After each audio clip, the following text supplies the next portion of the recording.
ఈ రాష్ట్రానికి నష్టం జరుగుతుంది. అతను రోడ్డు మీదకి వస్తే ఈ రాష్ట్రం అభివృద్ధి అంత వెనక్కి వెళ్ళిపోతుంది. ఆయనకి ఎక్కడుంది హక్కు?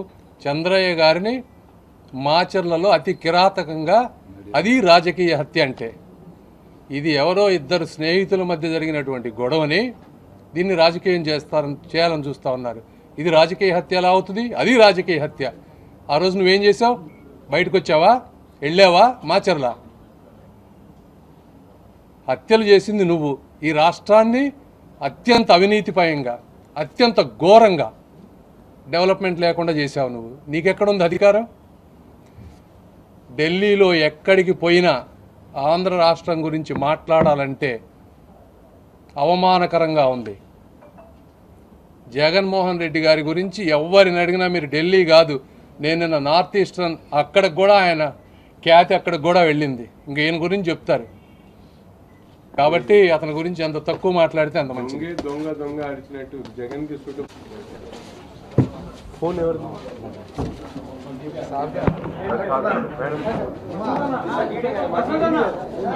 వాళ్ళే మీడియా వాళ్ళు.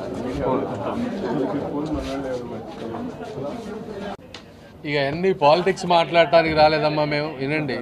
వినండి, ఇక్కడ సాధ్యమైనంత వరకు అందరినీ కోఆర్డినేట్ చేసుకొని, అందరినీ ఇన్వాల్వ్ చేసుకొని, ఇప్పుడు ఉన్నటువంటి రీసోర్సెస్ని ఉపయోగించుకొని ఎంతవరకు పేదవాళ్ళకి మంచి చేయగలమో అనే ఉద్దేశంతో మేము చేస్తున్నది.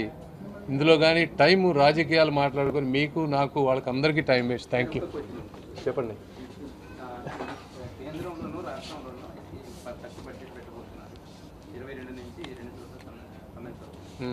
రాష్ట్రం నుంచి చాలా ఎక్కువ ఉన్నాయి. ఎందుకంటే ఎన్డీఏ భాగస్వామ్యం 1 month జరిగిపోతాయి అని నేను ఎక్స్పెక్టేషన్స్ అయితే ఉన్నాయి. కేంద్రం నుంచి ఈ బడ్జెట్లో ఎలాంటి సహకారం ఈ రాష్ట్రానికి అందొచ్చని మీరు అనుకుంటున్నారు? ఎందుకంటే సీఎం గారు వచ్చి అక్కడ అమిత్ షా గారిని మిగతా వాళ్ళని కూడా రిక్వెస్ట్ చేశారు సర్టన్ ప్రాజెక్ట్స్ స్పెసిఫిక్గా రిక్వెస్ట్. సో వాటి మీద ఎలా ఉండబోతుందని మీ అంచనా? ఇందులో 2-3 ఆస్పెక్ట్స్ ఉంటాయి. డెఫినెట్గా మన రిక్వైర్మెంట్స్ అనేది ఒకటి, రెండోది వాళ్ళ ఎబిలిటీ టు డూ ఇట్ అనేది, ఏ కాన్స్ట్రక్ట్ ఏ స్ట్రక్చర్లో చేయగలుగుతారు అనేది. ఇప్పుడు ఎవరికైనా కూడా సెంట్రల్ గవర్నమెంట్లో ఒక ప్రాజెక్ట్ బేసిస్ మీద అయితే చాలా ఈజీగా ఉంటుంది, ఎందుకంటే దానికి ఒక స్ట్రక్చర్ ఉంటుంది. ఇప్పుడు రైల్వే బడ్జెట్ ఉందనుకోండి, రైల్వే బడ్జెట్లో ఏం ప్రాజెక్టులు ఎట్లా అనేది ఒక స్టేటు అడిగే దాని బేసిస్ మీద మిగిలిన స్టేట్స్ ఇబ్బంది పడేటువంటి అవకాశం ఉంటుంది. కాబట్టి ఇవన్నీ చూసుకొని డెఫినెట్గా వాళ్ళు ఈ రాష్ట్రానికి చేయాలనుకుంటున్నారు, చేస్తారని నేను భావిస్తూ ఉన్నాను. మా ఇండివిజువల్ లెవెల్లో డెఫినెట్గా ప్రాజెక్ట్ లెవెల్లో మాత్రం ఇప్పుడు మీరు సపోజ్ గుంటూరు చుట్టుపక్కల ఉన్నాయనుకోండి, దాదాపు 10-12 ఓవర్ బ్రిడ్జెస్ ఉన్నాయి, 2000 కోట్ల రూపాయలు. ఇవన్నీ మీకు ఓవరాల్ బడ్జెట్లో రాకపోవచ్చు, బట్ ఈ 12 ప్రాజెక్టులు చేసుకోగలిగితే there will be lot of development. Outer ring road ఉంది అమరావతి చుట్టూ. ఔటర్ రింగ్ రోడ్ అనేది గడ్కరీ గారు శాంక్షన్ చేసింది, ఆల్మోస్ట్ అది 15,000 కోట్ల రూపాయల ప్రాజెక్ట్ అది. ఇవన్నీ కూడా బడ్జెట్లో ఒక్కసారి రావచ్చు. రోడ్లు కానీ ఇవన్నీ ఏంటంటే మీరు అన్నీ కలిపినప్పుడు అవి కేర్ఫుల్గా మనం డీల్ చేసుకోవాల్సిన అవసరం. సంయమనంతో 1 by 1 ఇంతకుముందు జరిగిన తప్పులు జరగకుండా నెక్స్ట్ 5 yearsలో మ్యాక్సిమం చేయగలిగినవన్నీ చేసి పెట్టాలి.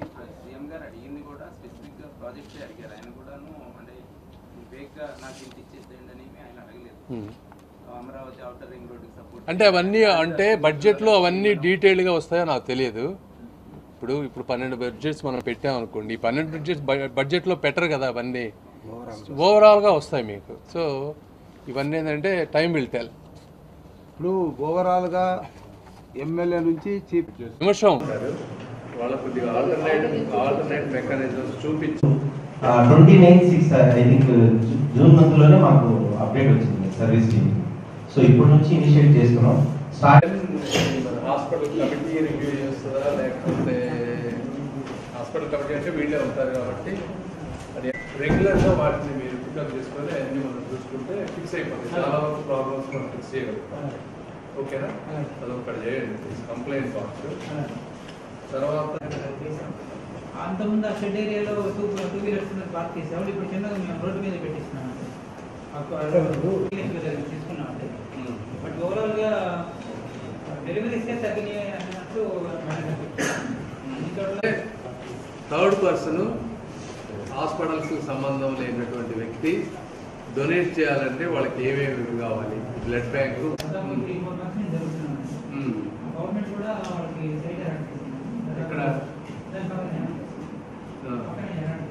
దాదాపు నేను కన్ఫర్మ్ చేశాను.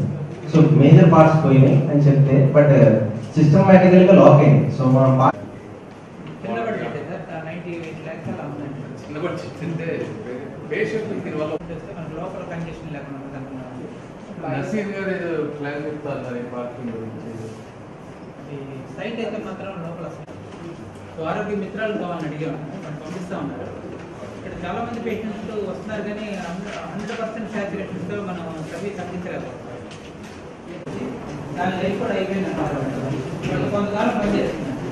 సో మేము తీసుకున్న ఇనిషియేటివ్ వల్ల స్టెబిలైజర్. సో స్టెబిలైజర్ లో ఏంటంటే ఒక ఫేజ్ కంప్లీట్ గా డౌన్ అయిపోయింది సార్. సో అది రిపేర్ చేయడానికి స్టెబిలైజర్ అతను ఒక 1 వీక్ పడుతుందంటే అప్గ్రేడ్ చేయడానికి వీలు అవుతుందండి. Government office 9.5 lakhs. Complaint box పెట్టారు. కంప్లైంట్ బాక్సెస్ ఉన్నాయి. డాడ్ వెయిట్ వల్ల బేబీ చనిపోయినప్పుడు కూడా మాకు ఇష్యూ అప్పుడు తీసారంటే తర్వాత మళ్ళీ ఎంకరేజ్మెంట్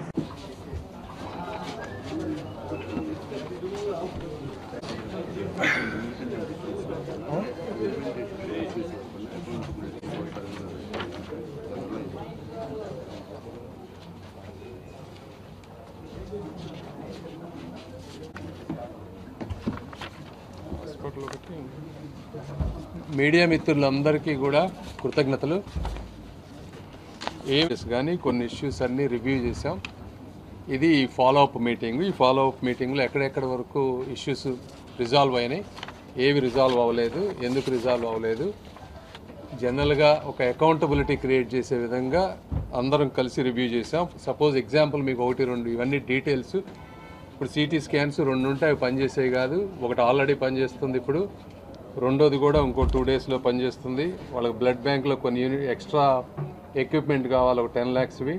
ఇవి సిఎస్ఆర్ ఫండ్స్లో మనం ఎలా ఇవ్వగలం. అదేవిధంగా కామన్గా కంప్లైంట్స్, పేషెంట్స్ అందరూ కూడా కంప్లైంట్స్ ఎలా ఇవ్వాలి అంటే ఒక అనానిమస్ ప్రాసెస్లో కలెక్టర్ గారు మాత్రమే ఓపెన్ చేసే విధంగా కొన్ని ఎక్కడికక్కడ బాక్సెస్, కంప్లైంట్ బాక్సెస్ అన్నీ పెట్టమని చెప్పాం. అదేవిధంగా హాస్పిటల్స్లో కూడా డాక్టర్స్ కానీ, డ్యూటీ నర్సెస్ కానీ, ఆ వార్డుకు సంబంధించిన వాళ్ళు ఉండవలసిన టైమింగ్స్ అవన్నీ పెడితే పేషెంట్స్కి కూడా అర్థమవుతుంది ఎవరెవరు ఉండాలి, ఎంతెంత టైం ఉండాలి అనేది. ఏదన్నా సర్వీసెస్ రాకపోతే వాళ్ళు దాన్ని కంప్లైంట్ చేయగలుగుతారు. ఒక మెకానిజంలో ఇవన్నిటిని కూడా రిజాల్వ్ చేయగలుగుతాం. అదేవిధంగా సూపరింటెండెంట్ గారు చాలా క్విక్గా యాక్షన్ తీసుకొని కొన్ని ఇష్యూస్ని రిజాల్వ్ చేశారు. ఏసీలు పనిచేయకపోవటం కానీ, లిఫ్ట్స్ పనిచేయకపోవటం కానీ ఇవన్నీ ఫిక్స్ అయిపోయినాయి. ఇంకా కొన్ని ఫిక్స్ అవ్వాల్సిన ఇష్యూస్ ఉన్నాయి. అవి మేము చేయగలిగే, మేము కలెక్టర్ గారు చేయగలిగే, కలెక్టర్ గారు ఇలా 1 by 1 రివ్యూ చేసుకుంటూ వచ్చాం. అదేవిధంగా సెకండ్, ఈ రైల్వే ఓవర్ బ్రిడ్జెస్ అన్నీ కూడా చాలా డిపిఆర్లు అన్నీ కంప్లీట్ అయిపోయినాయి. ఇవి మేము రెస్పాన్సిబిలిటీ తీసుకొని సెంట్రల్ లెవెల్లో ఫాలో అప్ చేసుకొని 1 by 1 బడ్జెట్ బేసిస్ మీద, ప్రయారిటీ బేసిస్ మీద కంప్లీట్ చేసుకోవాల్సిన అవసరం ఉంది. అవి ఒకటి రివ్యూ చేసాం. ఈ 2 మేజర్గా రివ్యూ చేసాం. నెక్స్ట్ టైం వచ్చినప్పుడు ఈ అగ్రికల్చర్ రిలేటెడ్ ఇష్యూస్ అన్నీ కూడా రివ్యూ చేస్తాం. నెక్స్ట్ మాట్లాడదాం. Okay, thank you. కేంద్రంలోనూ రాష్ట్రంలోనూ వీళ్ళు మాట్లాడిన తర్వాత ఏంది, స్టేట్ గవర్నమెంట్ దగ్గర మీకు తెలియదు ఏం లేదు, ఈ రోజున డబ్బులు లేవు. నేను కూడా ప్రజలను కోరుకునేది ఏంటంటే 3 నెలల్లోనో 5-6 నెలల్లోనో అద్భుతాలు అయితే చేయలేము. ఇది ఎలక్షన్ ముందు చెప్పాం, మళ్ళీ చెప్తున్నాం. ఇన్కమ్ పెరిగిన తర్వాత ఇవన్నీ చేసుకుంటూ వస్తాం. ఇందులో కూడా ఏ విధంగా చేయాలో మ్యాక్సిమం మీరు అర్థం చేసుకోవాల్సింది ఏంటంటే మనస్ఫూర్తిగా ఎఫర్ట్ పెట్టి వర్క్ చేస్తున్నాం. మాకు సాధ్యమైనంత వరకు చేస్తూ ఉంటాం. అందులో ప్రతి ప్రాజెక్టు కూడా రివ్యూ చేస్తూ ఉంటాం. ఆరోగ్య శాఖ మీద, వ్యవసాయ శాఖ మీద ఇద్దరు కేంద్ర మంత్రి కమసారి రేపు నగరపాలక సంస్థ మీద దాని మీద ప్రక్షాళన చేసేది ఎప్పుడు దాని మీద రేపు ఉన్నాయి. మున్సిపాలిటీలో కూడా చాలా ఇష్యూస్ ఉన్నాయి. ఇవన్నీ అగైన్ 1-2 daysలోనో 1 weekలోనో 2 weeksలోనో ఇలా చేయగానే అన్నీ అయిపోవు. ఏంటంటే చాలా పొలిటికల్ ఇష్యూస్ ఉన్నాయి. అక్కడంతా వైఎస్ఆర్ గవర్నమెంట్కి సంబంధించిన కౌన్సిల్ ఉంది, ఇవన్నీ ఉన్నాయి.